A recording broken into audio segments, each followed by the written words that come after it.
ဖေးဘိုးရဲ့ဆက်ပါမှာမိမိရဲ့အကောက်ကိုဘယ်သူမှရှာလို့မရအောင်ပိတ်ထားတဲ့နည်းလမ်းလေးကိုဒီနေ့မိတ်ဆွေတို့ကိုပြန်လည်မျှဝေပေးသွားမှာဖြစ်ပါတယ်။အရင်ဆုံးမိမိသုံးနေတဲ့ Facebook အကောင့်လေးတွေကိုဝင်လိုက်ပါမယ်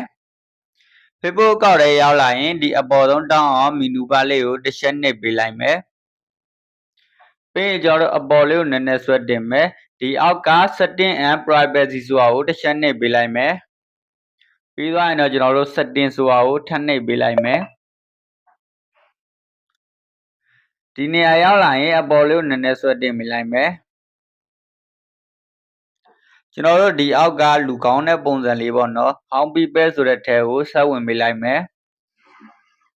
ပြီးရင်တော့ကျွန်တော်အပေါ်လေးကိုနည်းနည်းဆွဲတင်မယ်ဒီနေရာမှာဒီလိုလေးပွင့်နေရဖြစ်ပါတယ်ဒီပွင့်နေတဲ့နေရာလေးကိုကျွန်တော်တို့ဒီလိုပိတ်ပေးလိုက်မယ်ဆိုရင်မိမိရဲ့အကောက်ကိုတခြားလူတွေကမိမိရဲ့ဆက်ပါမှာရေးချတဲ့အခါဘယ်သူမှတွေ့တော့မှာမဟုတ်ပါဘူးကျွန်တော်မျှဝေပေးသွားတဲ့နည်းလမ်းလေးဟာမိတ်ဆွေတို့အတွက်အကျိုးရှိမယ်လို့ယုံကြည်ပါတယ်အားလုံးကိုကျေးဇူးတင်ပါတယ်ခင်ဗျ